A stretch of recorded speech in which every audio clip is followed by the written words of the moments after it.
Ito, ang latest weather update. Alamin ang pinakasariwang ulat panahon ngayon dito sa Information TV Educational Channel. Sa kasalukuyan nga ay northeast monsoon o amihan pa rin yung nakakaapekto sa extreme northern Luzon at shear line naman ang nakakaapekto sa nalalabing bahagi ng northern Luzon at central Luzon. Itong amihan o northeast monsoon patuloy pa nga rin yung pagdala nito ng maulap na papawirin na may mga ulan sa Batanes. Itong shear line naman ay inaasahan natin magdadala ng maulap na papawirin at mga isolated thunderstorm at mga kalat-kalat na pag-ulan sa lugar sa nalalabing bahagi nga nitong northern Luzon. So inaasahan natin posible pa rin sa may Ilocos region, nalalabing bahagi ng Cagayan Valley, Central Luzon at Cordillera Administrative Region. Para naman sa lagay ng panahon sa Metro Manila at nalalabing bahagi na ating bansa, mas magandang panahon yung inaasahan natin pero may mga tsansa pa nga rin ng mga localized thunderstorms lalo na tuwing hapon at gabi. Sa kasalukuyan nga ay wala naman tayong namomonitor na low pressure area or bagyo sa loob or malapit sa ating Philippine Area of Responsibility. Para naman sa lagay na ating panahon bukas, inaasahan nga natin na hanggang bukas, patuloy pa rin naman yung pagdala ng mga paulan ng amihan o northeast monsoon sa may Batanes.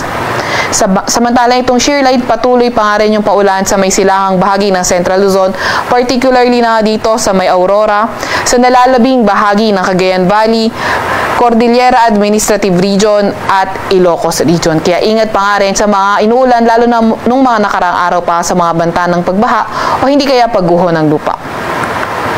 Para naman sa lagay ng panahon sa Metro Manila at nalalabing bahagi ng bansa, mga tsansa naman na mga localized thunderstorms. So kailangan nating bantayan, though fair weather conditions naman tayo sa mga lugar na iyan. Agwat at temperatura bukas sa Metro Manila ay 25 to 31 degrees Celsius. 24 to 31 degrees Celsius naman sa may Lawag. 22 to 28 degrees Celsius sa may Tugigaraw. 25 to 30 degrees Celsius sa may Legazpi. 16 to 23 degrees Celsius sa may Baguio at 25 to 29 degrees Celsius sa may Tagaytay.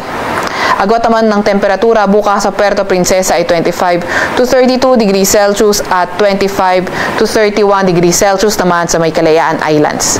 Para naman sa lagay ng panahon sa Visayas at Mindanao for tomorrow, asahan din natin ang fair weather conditions pero may mga tsansa pa nga ng mga localized thunderstorms. Yung mga kasamahan natin sa Regional Services Division patuloy na maglalabas ng mga thunderstorm advisory, rainfall advisory o hindi kaya heavy rainfall warning kung kinakailangan.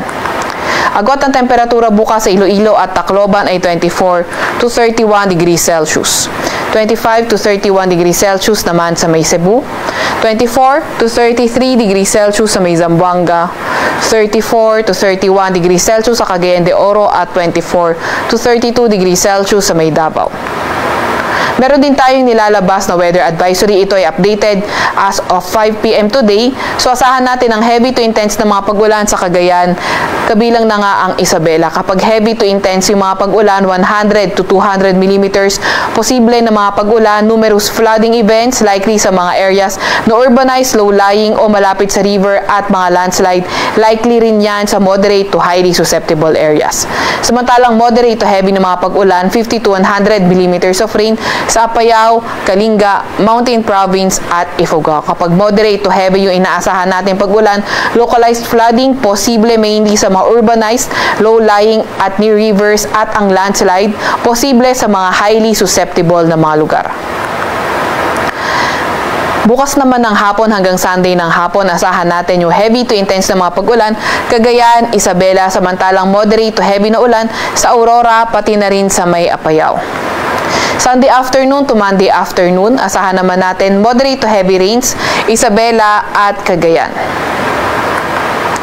Sa kasalukuyan rin ay meron tayong nakataas na gale warning sa Batanes, Cagayan, kabilang na ang Babuyan Islands, Ilocos Norte at Ilocos Sur. Kaya kung maaari ay huwag munang pumalaot sa mga lugar na iyan dahil magiging maalon hanggang sa napakaalon ng karagatan.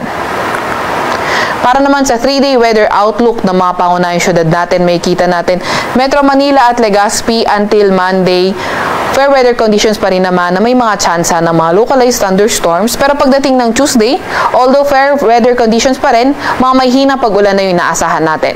Sa Baguio naman, Sunday to Monday, partly cloudy to cloudy skies with chances of light rains naman. Sa Metro Manila, agwat ng temperatura ay 24 to 32 degrees Celsius. 16 to 23 degrees Celsius sa may Baguio at 24 to 31 degrees Celsius sa may Legazpi. Para naman sa mga pangunahing syudad sa may Visayas, asahan natin, Metro Cebu, pati na rin sa Iloilo, Sunday to Tuesday, patuloy pa nga ang fair weather conditions na may mga tsansa ng mga localized thunderstorms. Pero sa may Tacloban City, Sunday and Monday, fair weather conditions pa rin naman, pero pagdating ng Tuesday, posible nang maging maulan. Kaya antabay pa rin tayo sa mga ilalabas na update na ating mga kasamahan sa Regional Services Division. Metro Cebu, 32 degrees Celsius ang pinakamataas na temperatura, 32 degrees Celsius din naman sa Iloilo City at 32 degrees Celsius sa may Tacloban City. Para naman sa pangunahing syudad sa may Mindanao, inaasahan nga natin sa Metro Davao hanggang Monday patuloy ang fair weather condition, pero pagdating ng Tuesday, posible nang maging maulan sa lugar nila. Cagayan de Oro naman at Zamboanga City, tuloy-tuloy pa rin ang partly cloudy to cloudy skies condition natin na may mga pulupulong pag-ulan, pagkidlat at pagkulog. Yung ating mga kasamahan sa Regional Services Division muli ay maglalabas ng mga thunderstorm advisory, rainfall advisory o hindi kaya heavy rainfall warning kung kinakailangan. Pinakamataas sa temperatura sa Metro Davao ay 31 degrees Celsius. 32 degrees Celsius naman sa may Cagayan de Oro City at 33 degrees Celsius sa may Zamboanga City. Sa Kalakhang, Maynila, ang araw ay lulubog ng 5:40 ng hapon at sisikat bukas ng 6:22 ng umaga.